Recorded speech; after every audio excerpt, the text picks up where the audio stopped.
Vamos ler a palavra de Deus, lá em 2 Reis, capítulo 4. A campanha é seguindo a Jesus, mas nós vamos hoje caminhar, todos os sermões da campanha têm sido no Novo Testamento. Hoje vamos caminhar um pouquinho também no Velho Testamento e vamos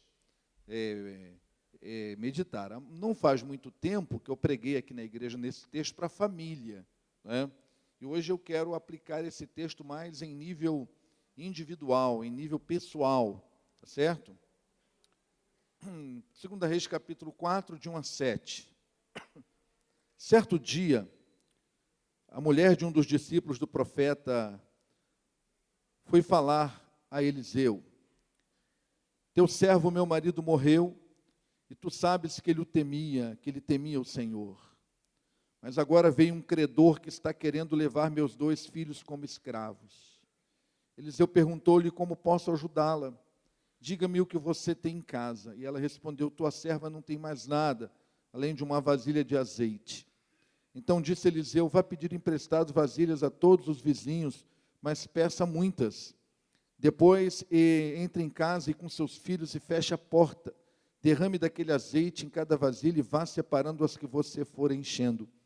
Depois disso, ela foi embora, fechou em casa com os filhos e começou a encher as vasilhas que lhes traziam. Quando todas as vasilhas estavam cheias, ela disse a um dos filhos: traga-me mais uma, mas ele respondeu: já acabaram. Então o azeite parou de correr. Ela foi e contou tudo ao homem de Deus. Ele disse: vá, venda o azeite, pague suas dívidas, e você e seus filhos ainda poderão viver do que sobra. Deus aplique em nossos corações sua palavra, amém? Senhor Deus, Pai, muito obrigado por esse momento onde nós dedicamos nossos dízimos, nossas ofertas como um ato de adoração a Ti. E agora, Senhor, também nós queremos Te pedir pela mensagem dessa manhã, por essa porção da Tua palavra que está diante de nós, que o Senhor possa falar aos nossos corações e que nós estejamos aqui prontos a Te ouvir, com os nossos ouvidos prontos a receber o que Tu tem para nos dizer nessa manhã, em nome de Jesus. Amém. Primeira semana da campanha, não sei quem se lembra, mas nós perguntamos quem você segue. Foi uma reflexão sobre quem estamos seguindo. Quais são os nossos referenciais? Todos nós temos referenciais, todos nós. Não existe um ser humano que não tenha referenciais que ele segue. Mas o referencial perfeito é o Senhor Jesus. Então, ele tem que ser o maior referencial das nossas vidas. Depois, a semana seguinte foi escolha seguir a Jesus. E nós vimos tudo que é necessário para seguir a Jesus. Uma semana muito abençoada. Essa semana, eu queria chamar muito a atenção de você que está na campanha. Essa semana é uma semana fundamental na campanha. Essa semana, o título da semana é Seja Transformado. E essa semana, as devocionais são confrontadoras. Essa semana você vai ser estimulado a escrever nas devocionais. E dizem que os brasileiros não gostam muito de escrever. O brasileiro gosta de tudo prontinho. Então, eu queria apelar para você, esse grupo que está aqui, se esse grupo que está aqui me ouvindo fizer a devocional como tem que ser feita, deixar Deus te confrontar, preencher direitinho, eu creio que vai ser uma bênção na vida. Mas é uma semana muito importante na campanha. Então, vai fazer a devocional, algumas vai pedir um tempo. Vamos fazer uma coisa que nós nunca, talvez, tenhamos feito na sua vida, talvez nunca você tenha feito, que você, durante essa semana, vai fazer, que é, deixa eu usar o termo certo, que foi usado aqui no livro para não criar dificuldade, que é o seu inventário moral. Um inventário moral, cada um fazer, serão 2 dias na semana, a devocional, você vai fazer o seu inventário moral. Isso é muito importante se você deseja ser transformado. O Evangelho é o poder de Deus para salvar e transformar todo aquele que crê. O Evangelho de Jesus Cristo é, melhor dizendo, uma marca, uma característica de um crente saudável é aquele crente que se deixa transformar. Eu tenho estado muito preocupado com isso. Eu tenho estado muito preocupado em saber se você quer ser transformado de verdade. Um dos objetivos desse tipo de campanha que a gente faz na igreja, e já fizemos algumas, não é só a gente passar tempo, encher calendário e ter um livro para ler, uma leitura gostosa ou não. O que nós queremos com a campanha, o que Deus quer, é que nós sejamos transformados. A saúde de uma pessoa não é no quanto versículo ela sabe da Bíblia. A saúde espiritual de uma pessoa não é o tipo de música que ela canta, se é mais contemporânea ou se é mais tradicional, ou mais histórica. A saúde é, você está sendo transformado. E uma das coisas que o movimento de crescimento de igreja nos últimos anos colocou na nossa cabeça que não é bom, é que você mede, em primeiro lugar, você mede o sucesso de uma igreja pela quantidade de pessoas que ela batiza, pelo número de membros no hall de membros. Esse não é o primeiro critério de saúde de uma igreja. O primeiro critério de saúde de uma igreja é: as pessoas estão sendo transformadas. Os membros que essa igreja já tem estão a cada dia sendo transformados. São pessoas melhores, são menos orgulhosas, são menos carnais, estão mais perto de Deus, estão mais comprometidas com Deus, estão influenciando mais na sociedade, estão sendo luzes que estão brilhando de fato no mundo. Então, a saúde de uma igreja não começa pelo crescimento numérico, começa pela transformação que vai acontecendo dia a dia. E esse texto, ele é um texto que fala de uma pessoa que estava numa situação, ela estava vivendo uma circunstância, ela estava de um jeito, e quando ela se apresenta diante do profeta, ela se apresenta também de um jeito, mas no final, ela se mostra uma outra pessoa. Ela chega diante de um profeta de um jeito, ela volta para casa, cumpre a proposta que ele fez para ela, cumpre o plano, e ela depois volta de outro jeito. Ela volta transformada. E nesse texto, eu quero tirar algumas lições. Eu queria hoje, se a hora permitisse, antes, ainda introdutória, numa forma introdutória, eu queria falar um pouco sobre o versículo da semana.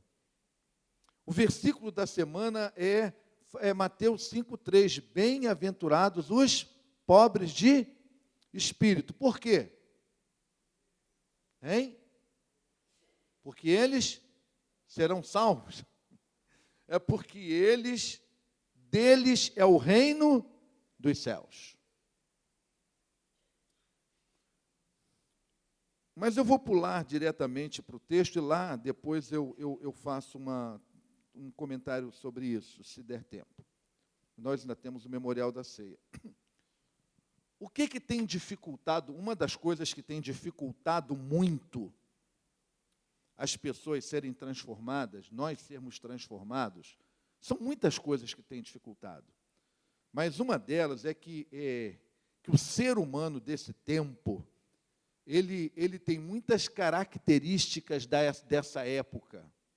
Muitos pensamentos de época estão ocupando a mente nossa e nós estamos deixando que esses pensamentos nos influenciem. Um deles é a privatização. Ou seja, o ser humano, hoje, ele é um ser humano privatizado.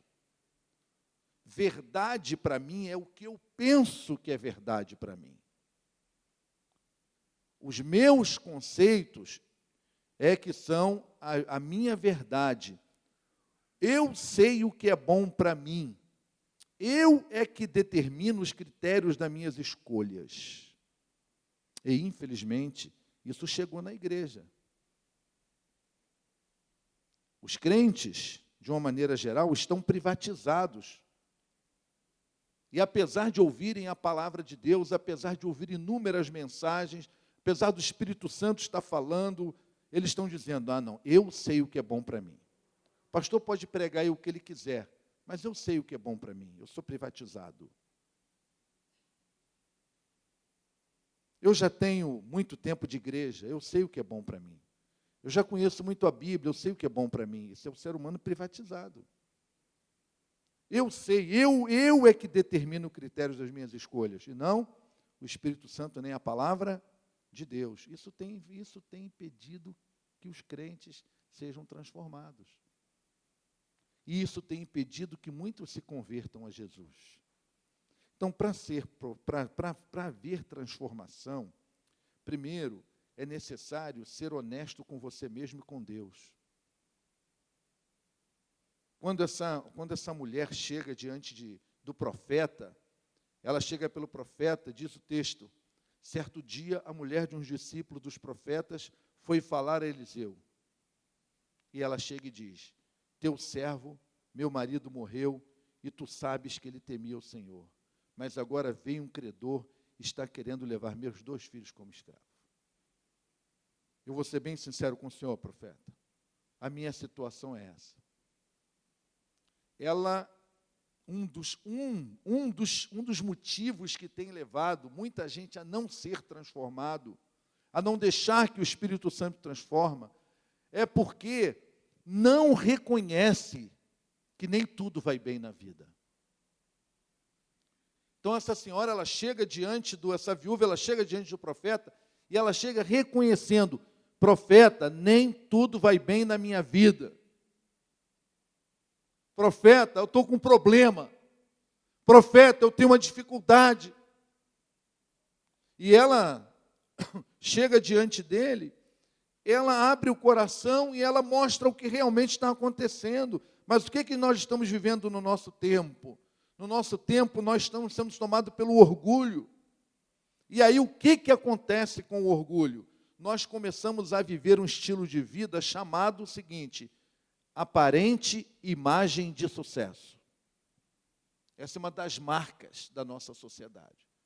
Todos nós queremos viver uma aparente imagem de sucesso. E aí, quando as pessoas, até as mais próximas, nós perguntam, tudo bem? Tudo bem. Tudo bom, irmão? Tudo bom, irmão. Tudo bem, meu irmão? Tudo bem. Isso chama-se aparente imagem de sucesso. Ou seja, a aparente imagem de sucesso, ela é um estilo de vida que nega a realidade que se vê. Nega a realidade que se tem. Essa mulher do texto, não. Ela não negou a realidade que ela tinha. Ela não negou a realidade que ela estava vivendo. E o que está por trás do aparente imagem de sucesso é o orgulho. Nós estamos vivendo um tempo onde o orgulho está tomando conta. Então, quem opta a viver com aparente imagem de sucesso vai sofrer as consequências desse estilo de vida. Com certeza. E quais são algumas consequências? Primeiro, quem escolhe viver com aparente imagem de sucesso, vai reprimir sentimentos. Tem sentimentos, mas vai reprimir. E nessa que você reprime seus sentimentos por causa da aparente imagem de sucesso, o que acontece? Você acaba congelando suas emoções. Os sentimentos reprimidos podem causar doença espiritual, emocional e física. Porque esse estilo de vida leva a pessoa a isso. Ela quer viver um estilo de vida marcado pela aparente imagem de sucesso. E ela então reprime seus sentimentos. E reprimindo o sentimento, ela pode ficar doente. Muitos problemas, muitas dificuldades, muitos problemas com o cônjuge, muitos problemas com a família, muitos problemas no trabalho, alguns problemas de saúde, problemas emocionais, dificuldades financeiras. como vai, meu irmão? Está tudo bem, está tudo ótimo, melhor do que eu mereço.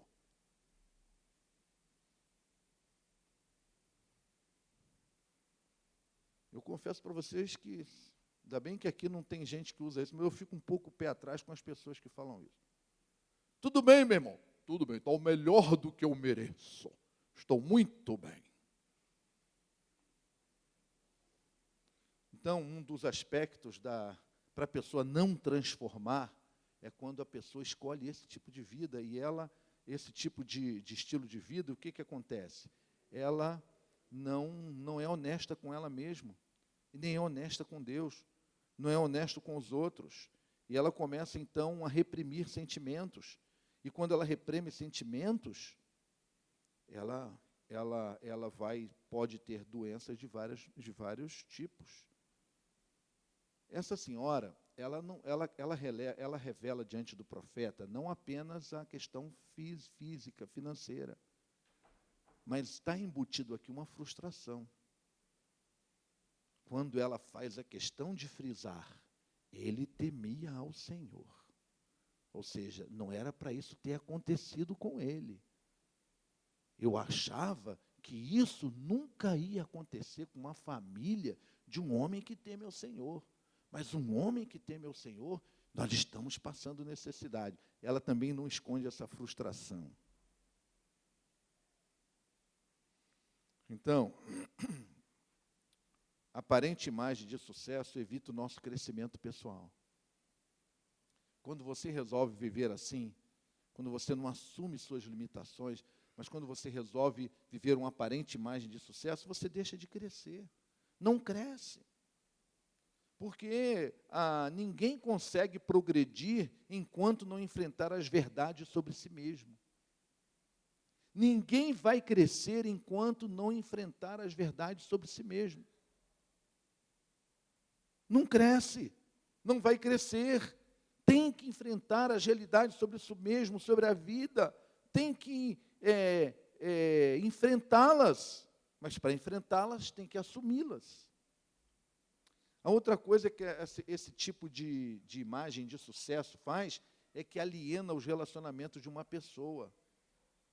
A pessoa acaba ficando alienada, ela tem medo do que as pessoas vão pensar se descobrirem de fato que a panela está vazia, que não tem mais botija nenhuma e que os credores estão cobrando e que ela está humilhada com os filhos. Se alguém descobrir isso sobre a minha vida, se alguém descobrir o que está passando comigo, o que vão dizer lá na igreja?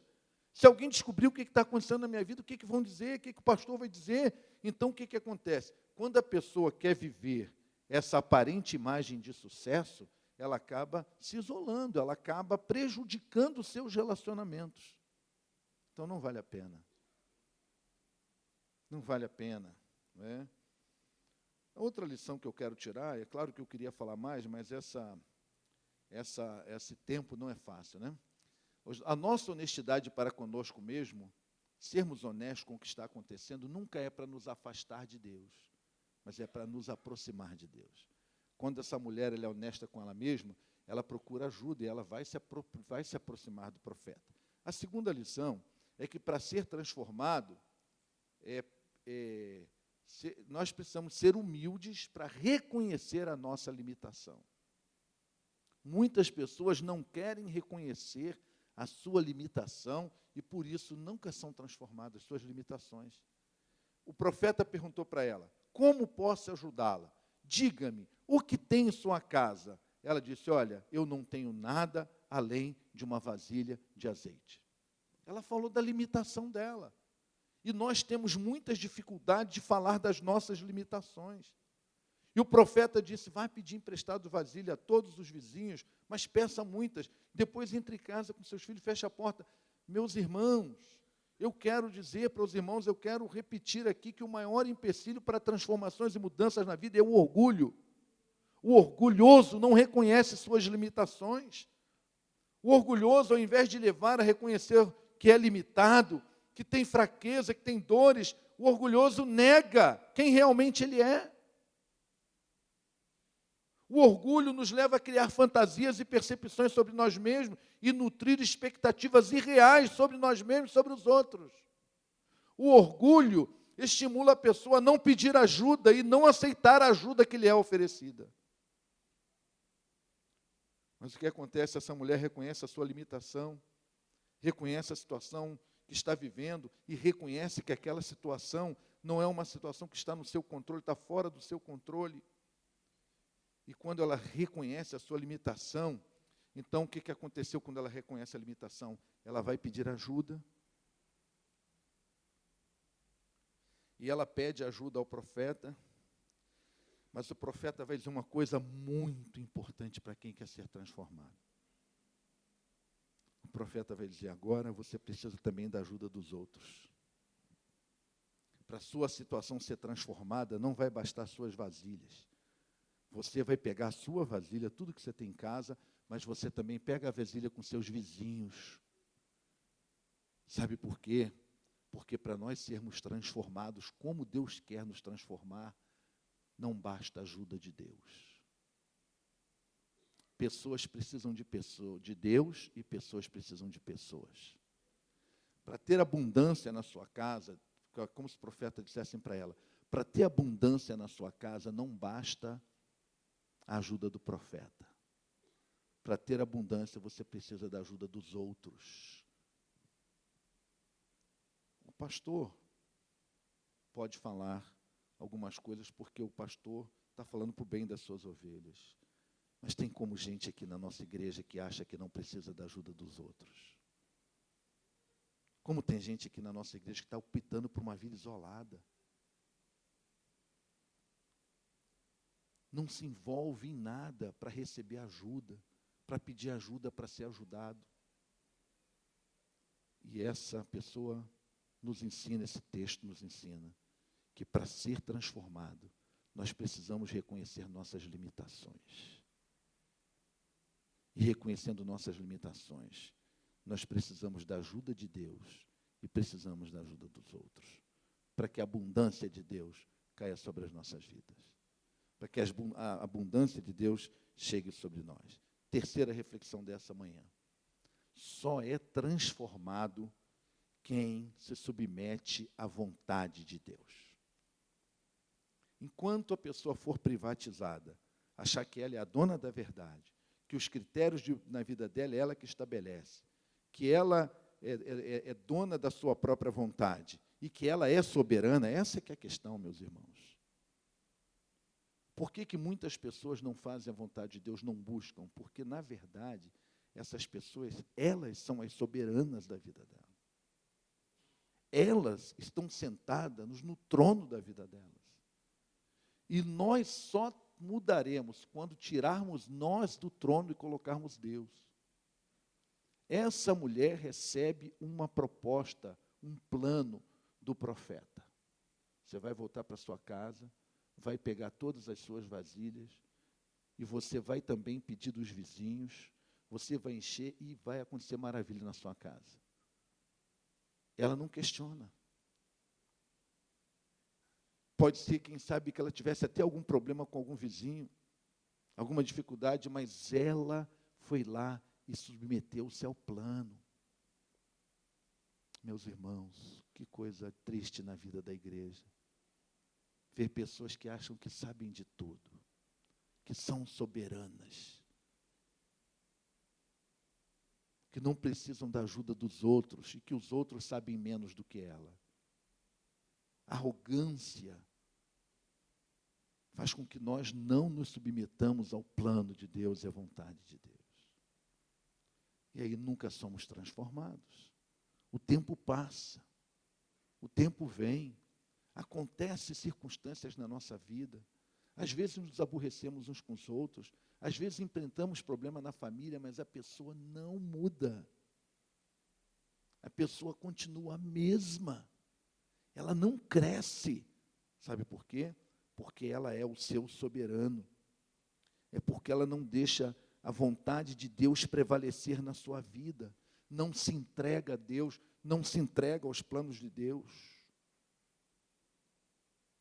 Só tem um jeito da gente ser transformado, além de reconhecer nossas limitações, reconhecer que precisamos de ajuda, reconhecer que nós temos um problema, reconhecer quais são as áreas da nossa vida que não estão sob o nosso controle, reconhecer que nós temos problema e reconhecer quais são as áreas que temos problema, reconhecer nossas limitações e deixar que a vontade de Deus prevaleça, o plano e o propósito de Deus. Essa mulher só experimentou abundância porque ela fez isso.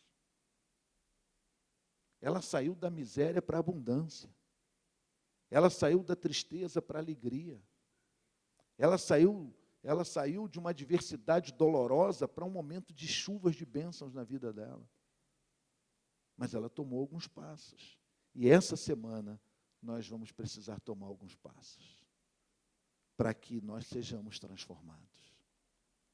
Porque o que o Espírito Santo mais quer fazer na gente é produzir transformações. Cada culto nessa igreja é para glorificar a Deus e para transformar nossas vidas. Se a gente não sair daqui hoje transformado, um dos objetivos do culto não foi alcançado. Temos que sair transformados. Nós vamos participar do memorial da ceia nesse momento. Nós vamos distribuir os elementos do pão e do vinho.